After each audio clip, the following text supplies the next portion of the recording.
معزز سامعین، السلام علیکم ورحمۃ اللہ وبرکاتہ۔ بسم اللہ الرحمن الرحیم، الحمد للہ رب العالمین، والصلاة والسلام علی محمد سید المرسلین وعلی آلہ واصحابہ اجمعین۔ اللہم افتح علینا حکمتک وانشر علینا رحمتک یا ذا الجلال والاکرام۔ معزز ناظرین، ہمارا آج کا سبق اس کتاب میزان الصرف میں چوں فعل فعل فعل فعلل سے ہے۔ تو اس سے پہلے ویڈیو میں، پہلے سبق میں ہم نے فعل ماضی کی تعریف اور اس کے آخر کے فتحے پر مبنی ہونے کے بارے میں پڑھا تھا۔ اب اس فعل ماضی کی مثال ہے یہ چوں، جیسے فعل فعل فعل فعلل۔ تو فعل فعل فعل فعلل یہ چاروں فعل ماضی ہیں۔ قلت حروفہ او کثرت، اس کے حروف کم ہوں یا زیادہ۔ اس میں نے بتایا تھا کہ کم سے کم ماضی میں 3 حروف ہوتے ہیں اور زیادہ سے زیادہ 7۔ تو فعل فعل فعل یہ ماضی کے کم حروف ہونے کی مثال ہے، اور فعلل یہ زیادہ۔ تو ماضی میں کم حروف ہیں ان میں یا زیادہ ہیں، سبھی کا آخر فتحے پر مبنی ہے۔ فعل کا بھی، فعل کا بھی، فعل کا بھی اور فعلل کا بھی، ان کا آخر مبنی بر فتح ہے۔ اب فعل فعل فعل فعلل کے علاوہ اور جتنی بھی ماضی کے صیغے ہیں، جیسے ضرب، فتح، تو ان سب ماضیوں کو ان ماضیوں سے تولا جاتا، ان کے ساتھ وزن کیا جاتا ہے، ان سے اور ماضیوں کا وزن ملایا جاتا ہے۔ تو ان چاروں کو اس لیے موزون بہ کہتے ہیں۔ فعل فعل فعل فعلل یہ چاروں موزون بہ ہیں، یعنی ماضی کے فاعل لام کے علاوہ جو اور حروف سے، مادے سے ماضی کے صیغے آئیں گے تو ان کو اس سے وزن ملایا جائے گا، ان کے ساتھ ان کو دیکھا جائے گا کہ کس کے وزن پر ہیں، فعل کے یا فعل کے یا فعل کے یا فعلل کے۔ تو کیونکہ ان کے ساتھ وزن ملایا جاتا ہے، ان کے وزن پر وزن کیا جاتا ہے اور صیغوں کا، تو اس لیے ان کو موزون بہ کہا جاتا ہے۔ موزون بہ جس کے ساتھ وزن کیا جائے، وزن ملایا جائے۔ اور جو اور رہے، جیسے ضرب، سمع، کرم، باصر، تو ان کو موزون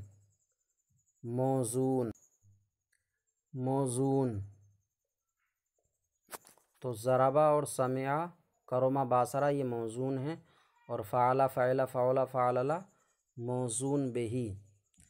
ضرب فعل کے وزن پر ہے، اور سمع فعل کے، اور کرم فعل کے، اور باصر فعلل کے وزن پر ہے۔ اما مستقبل فعل را گویند کہ بزمانہ آئندہ تعلق دارد، لیکن مستقبل ایسے فعل کو کہتے ہیں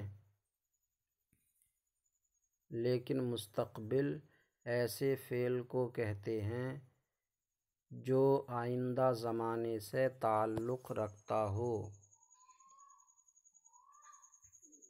لیکن مستقبل ایسے فعل کو کہتے ہیں جو آئندہ زمانے سے تعلق رکھتا ہو۔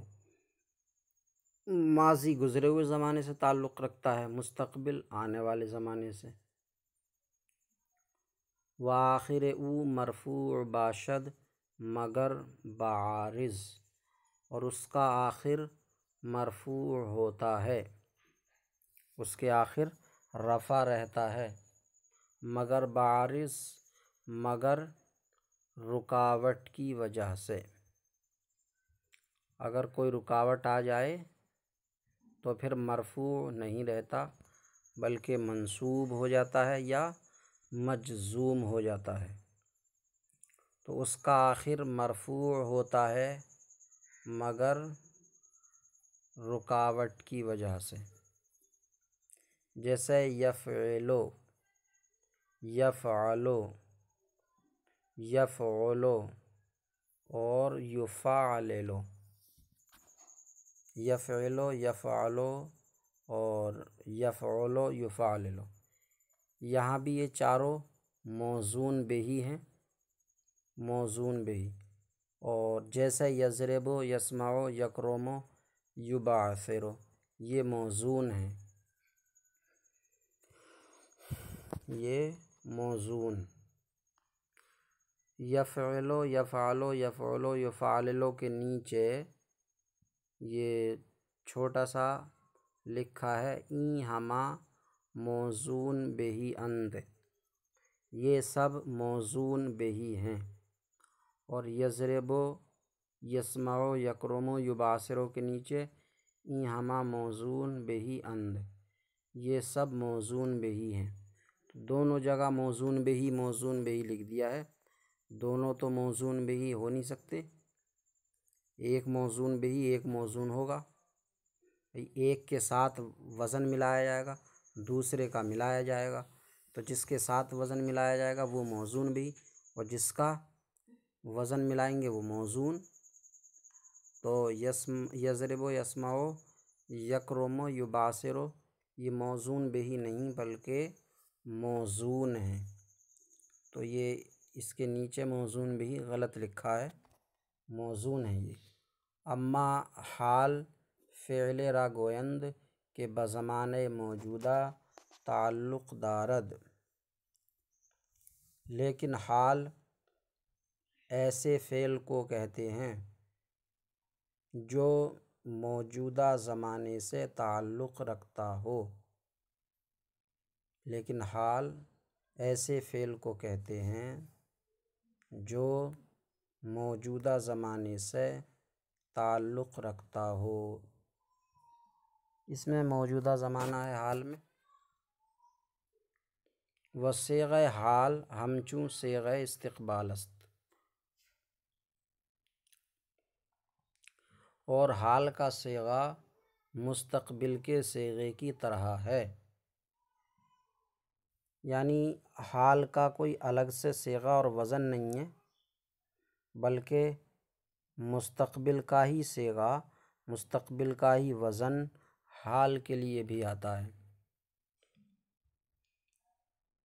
جس وزن پر مستقبل آتا ہے، جو صیغہ مستقبل کا ہوتا ہے وہی صیغہ، وہی وزن فعل حال کا بھی ہوتا ہے، یا یوں کہہ لیں کہ مستقبل اور حال دونوں کا ایک ہی صیغہ آتا ہے، ایک ہی وزن ہوتا ہے۔ تو حال کا صیغہ مستقبل کے صیغے کی طرح ہوتا ہے۔ اب آگے یہ بیان فرما رہے ہیں کہ آپ نے تسہیل المصادر میں پڑھا کہ ماضی اور مضارع امر نہیں، ان تمام کے 6 صیغے تھے، ماضی کے 6 تھے اور مضارع کے بھی 6، امر کے نہیں کہ سب کے 6 تھے فارسی میں، اور اردو میں بھی 6 ہی صیغے ہوتی ہیں۔ تو یہ عربی میں 14 صیغے ہوتے ہیں، عربی میں 14 صیغے۔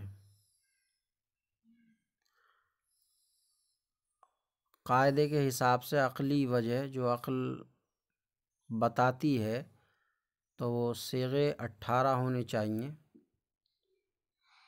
3 مؤنث غائب کے، واحد مؤنث غائب کے، اور 3 واحد مذکر غائب کے، 3 مؤنث غائب کے، واحد نہیں مؤنث غائب کے، 3 مؤنث غائب کے اور 3 ہی مذکر غائب کے۔ 3 مؤنث غائب کے کون سے؟ واحد مؤنث غائب، تثنیہ مؤنث غائب اور جمع مؤنث غائب۔ 3 مذکر غائب کے یعنی واحد مذکر غائب، واحد مؤنث غائب اور جمع مؤنث غائب۔ اور تو یہ 6 ہوئے، غائب کے کل سے 6 ہو گئے، 3 مذکر کے، 3 مؤنث کے، اور 3 مذکر حاضر کے، 3 مذکر حاضر کے، پہلا واحد مذکر حاضر، دوسرا تثنیہ مذکر حاضر، تیسرا جمع مذکر حاضر، اور 3 ہی مؤنث حاضر کے، واحد مؤنث حاضر اور تثنیہ مؤنث حاضر اور جمع مؤنث حاضر۔ تو 6 صیغے یہ حاضر کے ہو گئے، تو 6 اور 6 12، 6 غائب کے، 6 حاضر کے، 12۔ اور اب متکلم، تو اسی طریقے سے متکلم کے بھی 3 مذکر متکلم کے ہونے چاہیے، واحد مذکر متکلم، تثنیہ مذکر متکلم اور جمع مذکر متکلم۔ ایسے ہی 3 مؤنث کے ہونے چاہیے، مؤنث واحد مؤنث متکلم، تثنیہ مؤنث متکلم اور جمع مؤنث متکلم۔ تو اس طریقے سے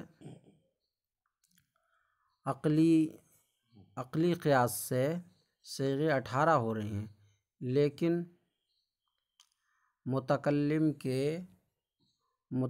کے جو 6 صیغے تھے ان 6 کو 2 میں سمیٹ دیا گیا ہے، یعنی 6 کا کام 2 صیغوں سے ہی چلا لیا جاتا ہے۔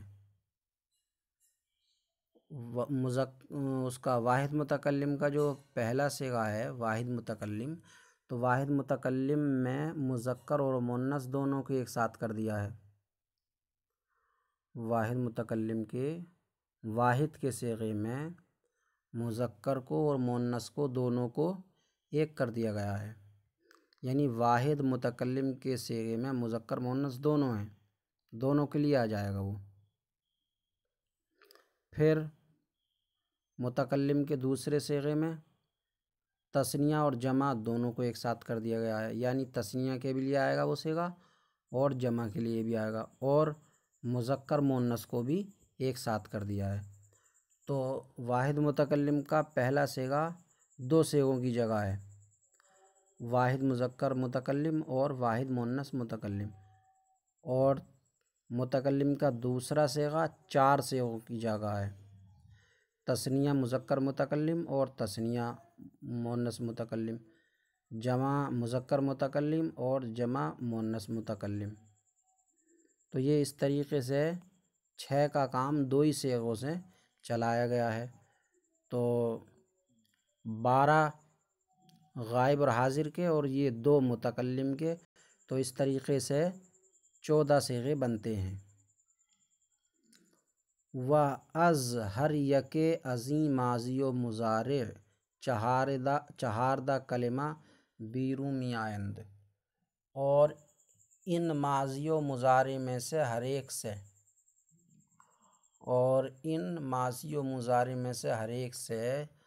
14 صیغے نکلتے ہیں، ان ماضی و مضارع میں سے ہر ایک سے 14 صیغے، ماضی کے بھی 14 صیغے اور مضارع یعنی مستقبل اور حال کے بھی 14 صیغے ہیں۔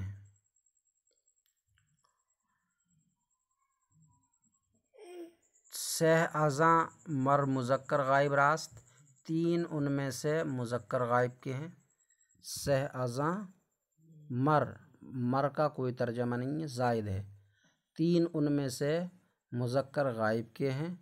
و سہ ازاں مر مؤنث غائب راست، اور تین ان میں سے مؤنث غائب کے ہیں۔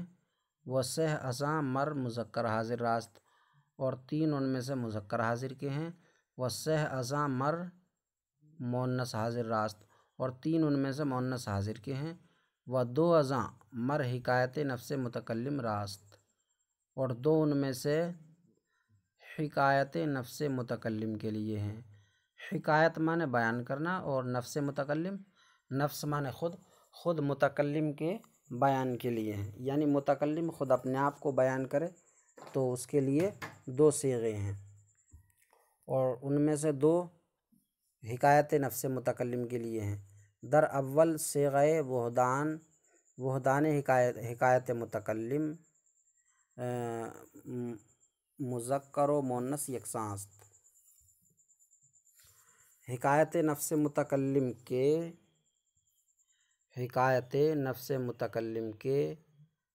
واحد کے حکایت نفس متکلم کے واحد کے پہلے صیغے میں مذکر و مؤنث ایک سے ہیں، یعنی متکلم کا جو پہلا صیغہ ہے تو اس میں مذکر و مؤنث دونوں ایک سے ہیں، دونوں کے لیے ایک ہی صیغہ آئے گا۔ حکایت نفس متکلم کے واحد کے پہلے صیغے میں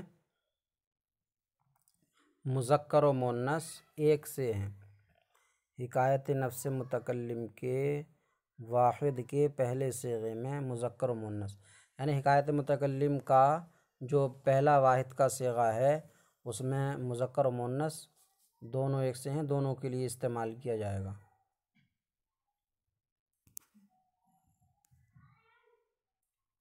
و در دوم صیغہ حکایت نفس متکلم تثنیہ و جمع مذکر و مؤنث نیز یکساں است، اور حکایت نفس متکلم کے دوسرے صیغے میں تثنیہ و جمع مذکر و مؤنث بھی ایک سے ہیں۔